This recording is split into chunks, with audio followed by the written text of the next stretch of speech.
Seigneur, devant ta parole ouverte aujourd'hui, inspire-nous, nous t'en prions, par le même esprit que tu as donné à tes serviteurs qui l'ont écrite de ta part. Nous t'en prions au nom de Jésus. Amen.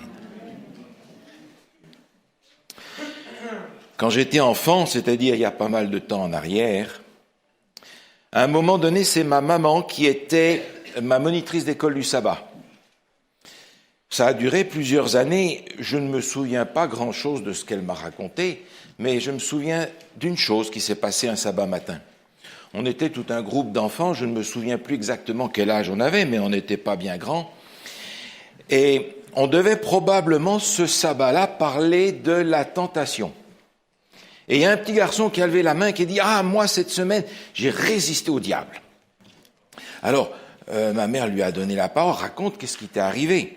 Alors il dit, voilà, cette semaine, je suis allé chez ma grand-maman et le diable m'a tenté. Il m'a dit, va dans le tiroir de grand-maman, va dans le tiroir prendre les bonbons qu'il y a dans le tiroir, va dans le tiroir prendre les bonbons de grand-maman. Et le petit garçon a dit, non, j'ai résisté, j'ai dit, non, non Satan, j'en prendrai un seulement. Est-ce que ça vous arrive de résister au diable de cette façon-là ? Oh, je crois que ça m'est arrivé plus d'une fois, vous savez. On apprend aujourd'hui à ne pas résister. La tentation, elle est partout autour de nous, constamment. On nous dit, laissez-vous tenter, c'est l'époque des soldes. Ne résistez pas à la tentation, demain les prix montent. Vous voyez en travers des vitrines, séduction. Achetez maintenant, payez plus tard. La tentation est quelque chose auquel on est habitué parce qu'il y en a partout. D'ailleurs, les commerçants vivent du succès de leur tentation. Sinon, ils ne vendraient rien. Nous sommes entourés de toutes sortes de tentations et finalement, on y est habitué et la mentalité se développe selon laquelle succomber à la tentation, c'est finalement une vertu. Résister, ça c'est les mauvais gars qui résistent à la tentation. Les bons sont ceux qui succombent à la tentation, qui acceptent la tentation, parce que ça rend service sûrement à quelqu'un d'autre. Mais quand je lis mon évangile, je trouve quelque chose de différent par rapport à la tentation. Et je vous propose de regarder ce texte que vous connaissez dans la première épître de Pierre, au chapitre 5, au verset 8, première épître de Pierre, au chapitre 5, au verset 8, il est écrit ceci.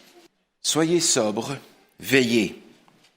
Votre adversaire, le diable, rôde comme un lion rugissant, cherchant qui il dévorera.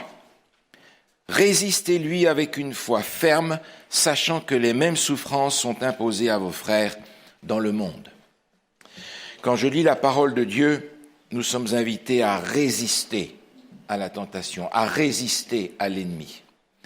Et il y a plusieurs manières de résister. Dans l'Épître aux Hébreux, quelques pages avant, au chapitre 12, l'apôtre Paul, qui a inspiré cette épître, qui en est l'auteur, en tout cas d'une certaine manière, écrit ceci dans Hébreux chapitre 12, au verset 4, Hébreux chapitre 12, verset 4, il est écrit « Vous n'avez pas encore résisté jusqu'au sang, luttant contre le péché. » Faisant référence, bien entendu, au sacrifice de Jésus, à son agonie, à Gethsémanée. Mais l'apôtre Paul écrit « Vous n'avez pas encore résisté jusqu'au sang en luttant contre le péché. » Ça ne m'est pas arrivé non plus. Jusque-là, c'est dire à quel point nous sommes invités à avoir une résistance contre le mal, contre le péché, qui implique toutes nos forces. Et lorsqu'on lit le texte que nous avons lu tout à l'heure dans Luc chapitre 4, où on a les fameuses 3 tentations de Jésus, on a l'impression que Jésus, au début de son ministère, lorsqu'il était dans le désert, a reçu ces 3 tentations Et puis c'était fini, c'était liquidé, il était tranquille pour le reste de son ministère. C'est pas exactement comme ça que les choses se sont passées. On a dans les évangiles synoptiques Matthieu, Marc et Luc un certain nombre d'événements qui sont racontés, mais qui ne sont pas racontés dans l'évangile selon Jean. Les tentations, par exemple, Gethsémane, la Sainte Seine, l'Ascension, ne sont pas des éléments que l'on retrouve dans l'évangile de Jean. Mais Jean va se référer à ces éléments-là par d'autres passages, par d'autres récits. La Sainte Seine, par exemple, on va la retrouver dans l'évangile de Jean au chapitre 2, avec le miracle de Jésus qui change l'eau en vin et la discussion avec les gens de son époque. Mais de la même manière, si le récit des tentations n'est pas au début du ministère de Jésus dans l'évangile selon Jean, selon Luc, il est dans Jean de plusieurs manières réparties au travers des textes et qui nous montrent que ces mêmes trois tentations, Jésus y a été confronté jour après jour tout au long de son ministère.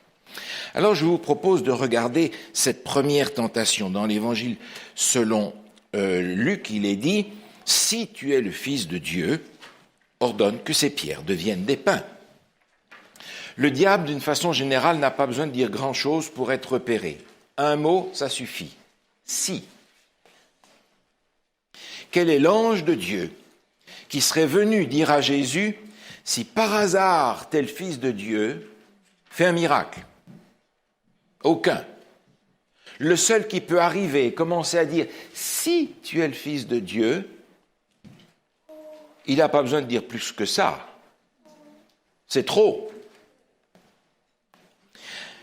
Mais cette tentation, elle va se retrouver dans la vie de Jésus, dans des événements peut-être tout aussi subtils, sinon plus, que ce que l'on a ici.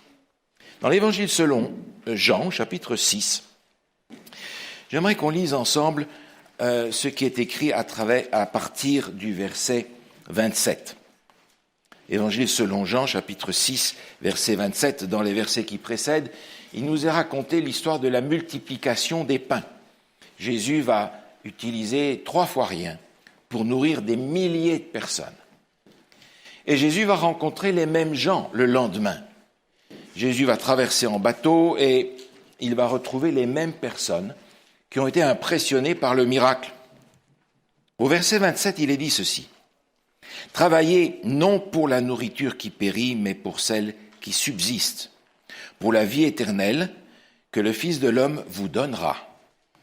Car c'est lui que le Père lui-même a marqué de son sceau. » Ils lui dirent, « Que devons-nous faire pour accomplir les œuvres de Dieu ?»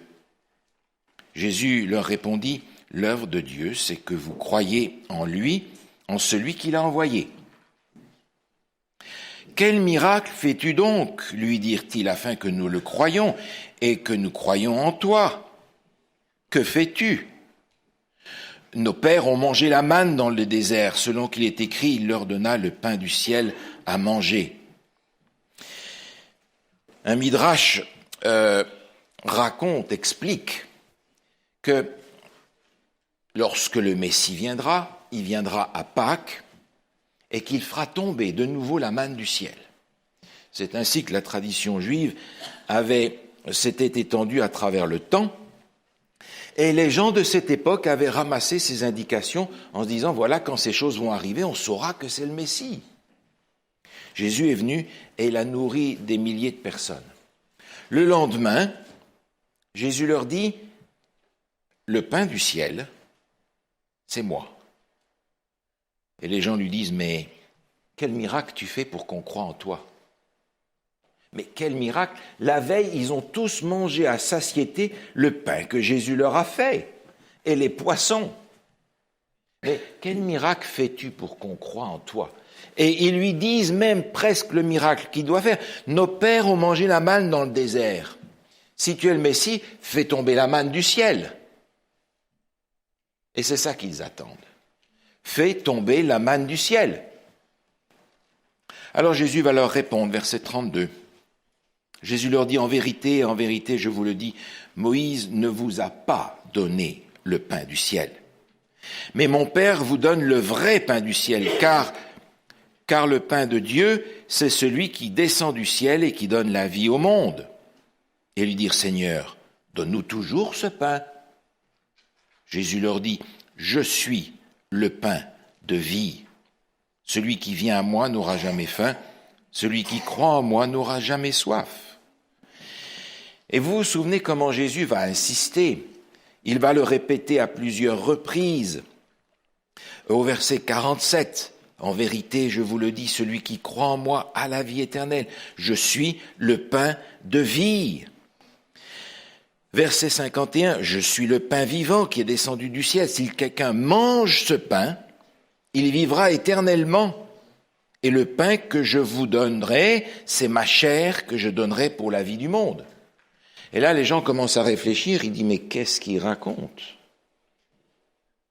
Il est en train de parler de sacrifice humain, de cannibalisme, à tel point que, au verset 66, il nous est dit, dès ce moment, plusieurs de ses disciples se retirèrent et n'allaient plus avec lui.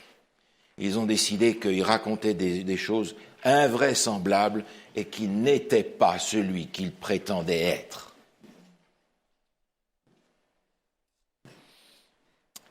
La première tentation se retrouve ici. Quel miracle fais-tu pour qu'on croie en toi? Il a fait du pain pour tout le monde. Il a nourri tout le monde. C'était jamais assez. Ils auraient voulu avoir la manne qui tombe du ciel. Et ça n'aurait pas été difficile pour Jésus de dire à faire tomber la manne du ciel. Elle serait tombée tout de suite. Et ils auraient dit, ouais, c'est toi le Messie, fantastique. À quel point Jésus aurait voulu que ces gens, que ces hommes, que ces femmes, que ces enfants se rendent compte qu'il était venu pour donner sa vie, pour qu'ils soient sauvés. Mais là encore, le diable travaillait par ceux qui étaient autour de lui pour lui dire, fais-nous un miracle, fais donc tomber le pain du ciel, le vrai pain, celui qu'on veut manger, nous, pas celui que tu as toi à ton agenda. Première tentation. Et Jésus l'a rencontré à plusieurs reprises. Jésus a rencontré aussi la deuxième tentation.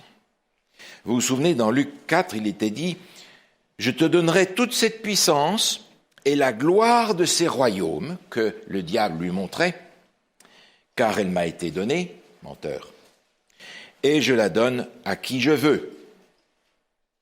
Si donc tu m'adores, sera tout à toi. » Cette même tentation, Jésus l'a rencontrée à la même époque. Évangile selon Jean, chapitre 6. Un texte extrêmement significatif, c'est le verset 14. Jean, chapitre 6, verset 14.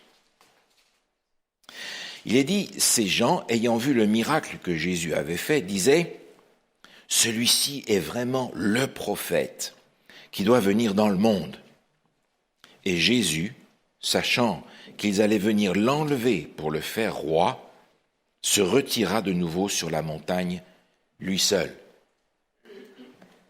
Ils ont vu ce miracle et ils se sont dit, mais c'est fantastique. Voilà le roi dont on a besoin pour flanquer les Romains dehors. Vous vous rendez compte? Il n'y a plus besoin de suivre l'armée avec toute l'intendance pour leur donner à manger. Il leur donne à manger avec 3 fois rien. S'il y en a un qui est blessé, il est guéri. S'il y en a un qui est tué, il le ressuscite et les soldats repartent au combat. Mais c'est merveilleux, demain les Romains sont dehors. Et ils voulaient l'enlever pour le faire roi. Dans l'évangile selon Matthieu, Matthieu donne un détail qui nous permet de voir qu'il s'est passé là quelque chose d'intéressant, parce que les disciples, eux aussi, étaient avec la foule pour que Jésus soit roi, parce qu'eux aussi ne comprenaient pas ce que Jésus était venu faire. Et lorsque Jésus a dispersé la foule, il a dit aux disciples, « Allez dans la barque et traversez de l'autre côté. » Et ils n'ont pas eu envie d'y aller. Ils sont allés vers la barque gentiment, parce que quand Jésus donne un ordre, c'est un peu difficile d'y résister. Et ils ont attendu près de la barque en se disant, on va pouvoir revenir et faire ce qu'on a prévu. Et Jésus, voyant qu'ils avaient qu'ils tardaient à obéir à son ordre, Jésus va à la barque et leur dit, vous montez dans la barque, vous allez de l'autre côté, maintenant. Je n'arrive pas à imaginer la puissance de Jésus qui donne un ordre. Les disciples sont montés dans la barque et ils ont ramé. Et ils ont commencé à grogner parce qu'ils se sont dit, on n'aurait pas dû se laisser faire.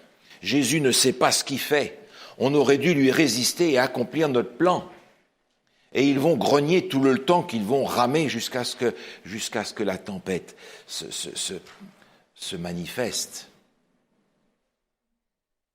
Ils vont grogner jusqu'à ce que Jésus vienne à eux.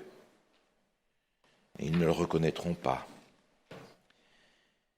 Jésus ici aurait facilement pu être roi et puis pouvoir enseigner à tous ces gens le royaume des cieux.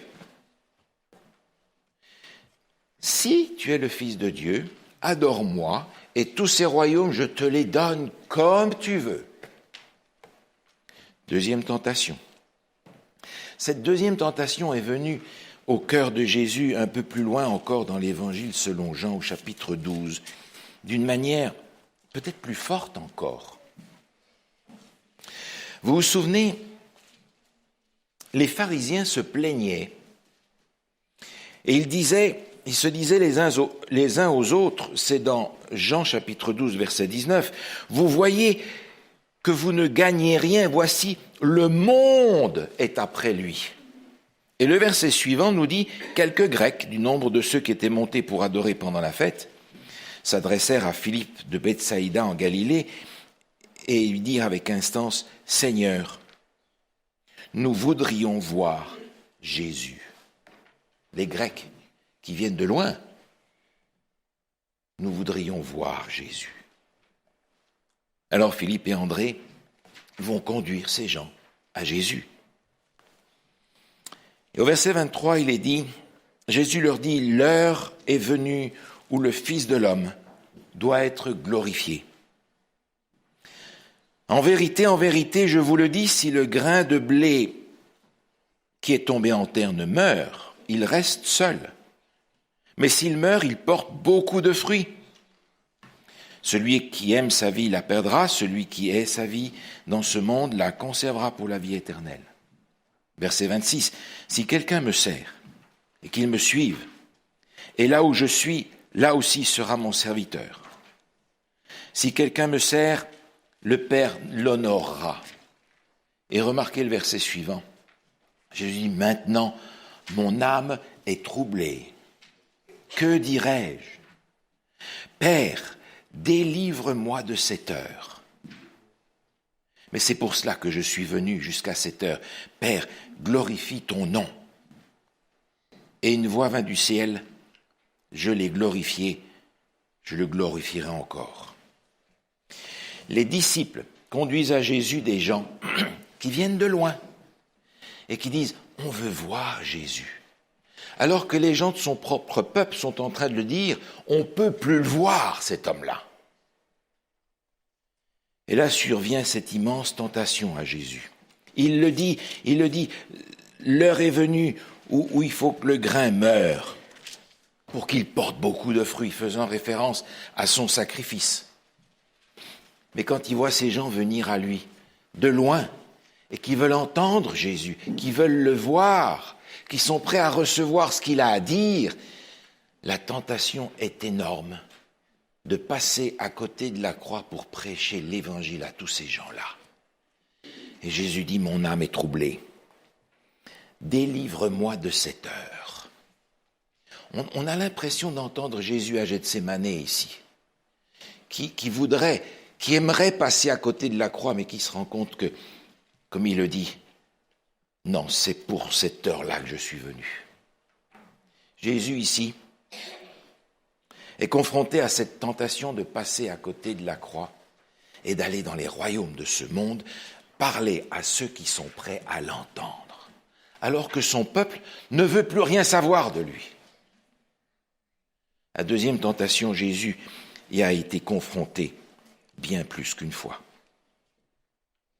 La troisième tentation qui nous est rapportée dans l'évangile de Luc nous dit « Si tu es le Fils de Dieu, jette-toi d'ici en bas, car il est écrit, il donnera des ordres à ses anges à ton sujet, afin qu'ils te gardent. » La même tentation se retrouve dans l'évangile selon Jean, au chapitre 7. Évangile selon Jean, au chapitre 7. On apprend au verset 2 que la fête des tabernacles est proche. Il est dit, or la fête des Juifs, la fête des tabernacles était proche. Et ses frères lui dirent, pars d'ici et va en Judée, afin que tes disciples voient aussi les œuvres que tu fais. Personne n'agit en secret lorsqu'il désire paraître. Si tu fais ces choses, montre-toi toi-même au monde.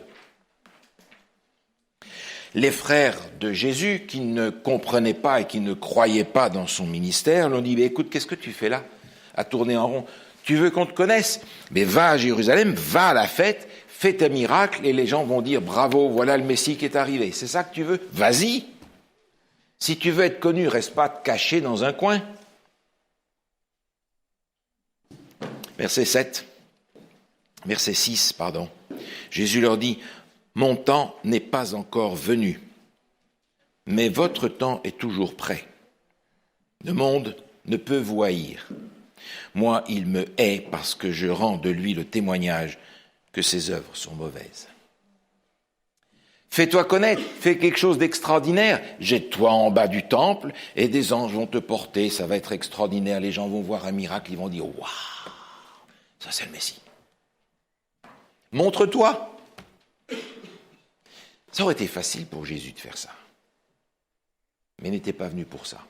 Il était venu pour conquérir le cœur de ses contemporains, pour qu'ils soient des disciples de son royaume des cieux. Il avait un autre objectif. Et Jésus dit, c'est pas le moment pour moi de faire ça. Même les païens vont être un objet de cette tentation. Pilate et les autres vont dire, alors fais un miracle, montre-nous. Et Jésus va répondre, écoute, si je veux, je peux faire venir 12 légions d'anges là, ici.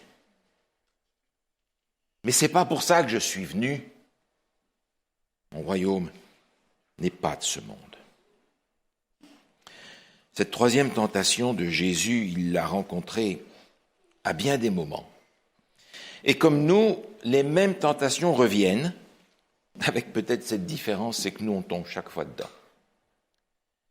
Qu'il nous faut parfois longtemps avant de réaliser que le diable nous fait tomber encore et encore. Mais le pire, c'est que, en lisant l'Évangile, je me rends compte que je peux être, moi aussi, quelqu'un que le diable utilise pour la tentation. Dans l'Évangile selon Matthieu, chapitre 16, on a un exemple caractéristique de cela. Vous vous souvenez, Jésus avait demandé « Qu'est-ce que les gens disent de moi ?» et les disciples avaient répondu ce qu'ils avaient entendu. Jésus avait demandé « Mais vous, vous dites quoi? Qu'est-ce que vous pensez que je suis ?» Et Pierre avait fait cette merveilleuse profession de foi en disant « Tu es le Christ, le Fils du Dieu vivant. » Et Jésus avait dit « C'est le Saint-Esprit qui t'a inspiré ces choses. » Parce que ce que Pierre avait dit était juste. Mais quelques instants après,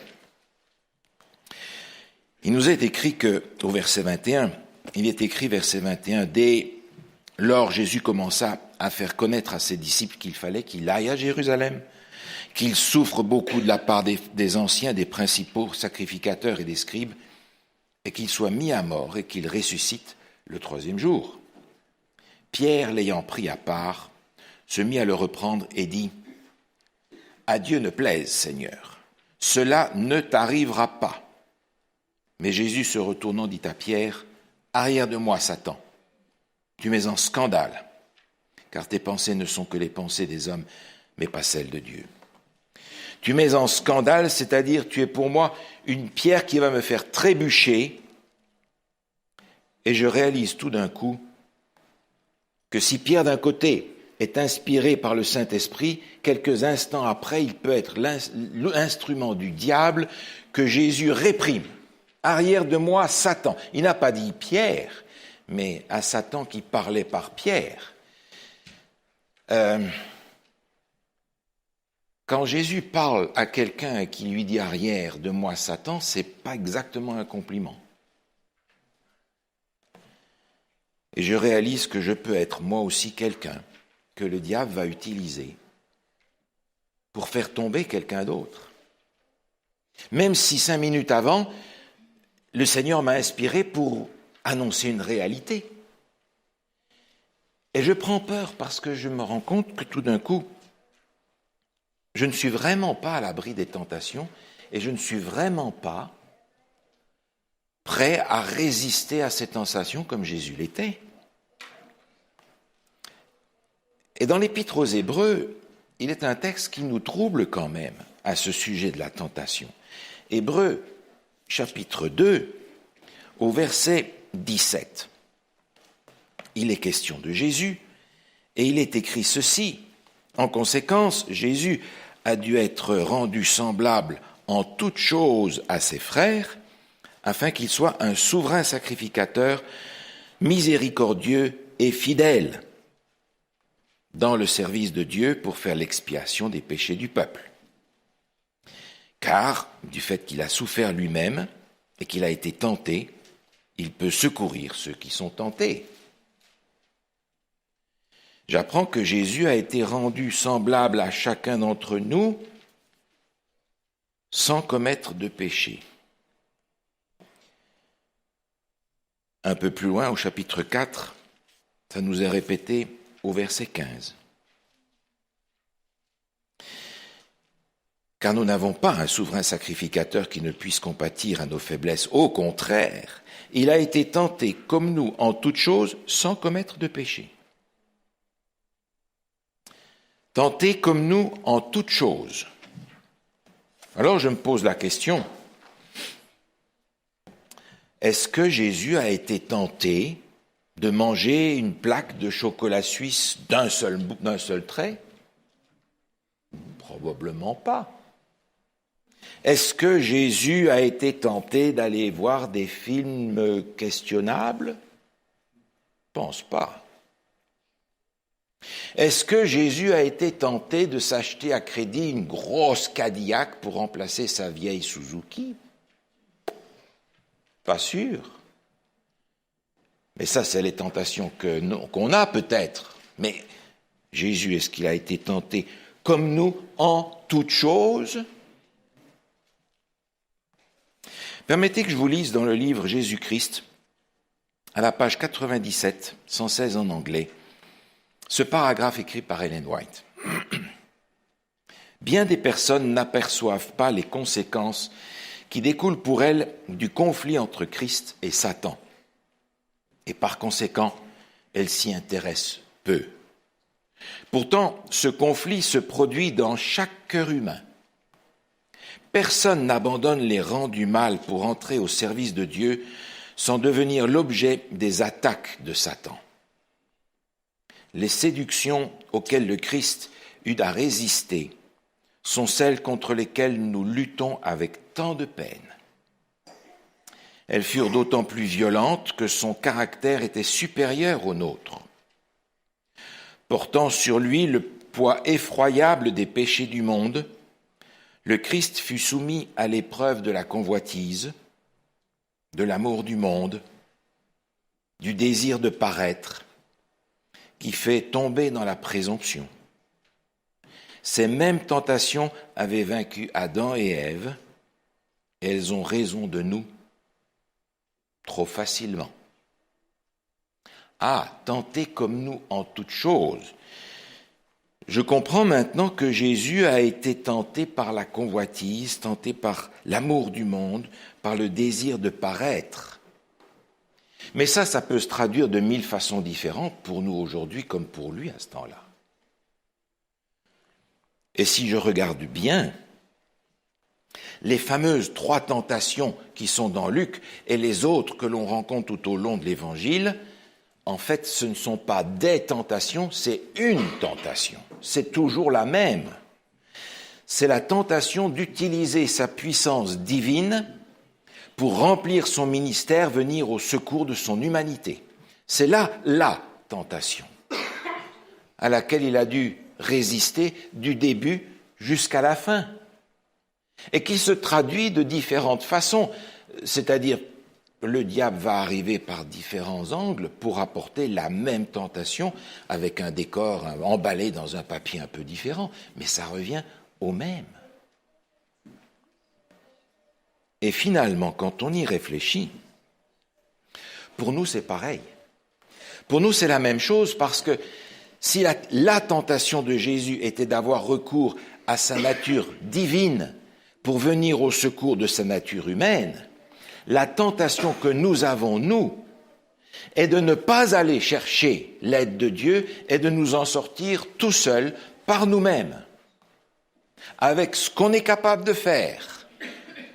Et toutes les tentations gravitent autour de ça. Elles sont finalement emballées, elles aussi, dans des papiers différents, mais au fond, c'est la même chose. La tentation de nous confier dans notre nature humaine, alors que de toute façon, sans le Seigneur, nous ne pouvons rien faire. Et rien, c'est peu, vous savez. Dans une lettre écrite en 1887, Ellen White écrit « Nos péchés continuels doivent être conquis, ainsi que nos mauvaises habitudes, nos mauvaises dispositions, nos mauvais sentiments doivent être déracinés. Un tempérament saint et des émotions pures nous seront donnés par le Saint-Esprit. Nous avons un grand travail à faire, et si nous sommes collaborateurs avec Dieu, les anges coopéreront avec nous dans cette œuvre. Saisissons donc cette puissance par la foi, en priant, en croyant et en travaillant. Alors Dieu fera ce que lui seul peut faire. Ah, je commence à comprendre. Je commence à comprendre que la tentation à laquelle nous sommes constamment confrontés, de vouloir nous en sortir par nos forces, c'est la tentation que le diable utilise pour chacun d'entre nous, constamment, tout le temps, et de toutes sortes de manières. Mais le seul moyen de nous en sortir, c'est d'utiliser la même stratégie que l'ennemi. C'est d'aller chercher la puissance là où elle est. D'aller la saisir, comme disait ce texte à un instant, par la foi, par la prière, en croyant et en travaillant. Je comprends que de toute façon, je n'arriverai à résister à aucune d'elles sans ça. Parce que, réfléchissons ensemble, nous avons pris l'habitude de résister en disant « Non, non, non, Satan, un seulement. Un seulement. » Et on se contente de cette espèce de victoire-défaite pour continuer notre marche avec Dieu. Non, Satan. Non, non, non. Un seulement. Et tout va bien. La présence du Saint-Esprit rendait Jésus apte au combat. Aussi longtemps que nous sommes unis à lui par la foi, le péché ne domine pas sur nous. Dieu fait en sorte que, par la main de la foi, nous saisissions fortement la divinité du Christ, afin d'atteindre à la perfection du caractère. Alors je comprends ce texte qui est dans l'épître de Paul aux Thessaloniciens. Et ce texte, il ne faut jamais le lire tout seul. Il faut absolument le lire avec le verset suivant. Sinon, on tronque l'évangile. 1 Thessaloniciens chapitre 5, verset 23. 1 Thessaloniciens 5, verset 23. Que le Dieu de paix vous sanctifie lui-même tout entier, et que tout votre être, l'esprit, l'âme et le corps, soient conservés irréprochables lors de l'avènement de notre Seigneur Jésus-Christ. Et n'enlevez jamais le verset suivant. Ne l'enlevez jamais. Celui qui vous a appelé est fidèle, et c'est lui qui le fera. Il y a une grande différence entre faire et laisser faire Dieu. Et nous avons souvent la tentation de faire la part de Dieu et de demander à Dieu de faire notre part. Faire et laisser faire. Que le Seigneur nous accorde la grâce de recevoir cet esprit, celui qui était en Jésus-Christ et qui l'a rendu victorieux un jour après l'autre, jusqu'à ce qu'il revienne. Amen. Si vous voulez vous lever, s'il vous plaît, on va chanter le cantique 354 dans Hymnes et louanges.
Notre Dieu, notre Père, ce matin, en pensant à notre cheminement avec toi, nous reconnaissons que souvent nous avons couru tout seuls dans cette carrière que tu nous as offerte. Et nous sommes tombés en chemin. Et nous sommes tombés souvent parce que nous sommes allés tout seuls, pensant pouvoir nous en sortir tout seuls par nos forces, pensant que nous n'avions pas besoin de toi. Mais Seigneur, nous avons besoin de toi et de ta grâce chaque jour, à chaque heure. Accorde-nous, Seigneur, cette humilité pour aller chercher en toi cette force dont nous avons besoin, pour être victorieux, non pas de notre force à nous, mais de celle que tu mets dans nos cœurs, dans nos pensées, dans notre vie entière. Et que, Seigneur, le jour où tu reviendras, nous soyons heureux de te rencontrer parce que chaque jour nous avons été avec toi dans la bataille et finalement dans la victoire. Accorde-nous cette grâce. Au nom de Jésus. Amen.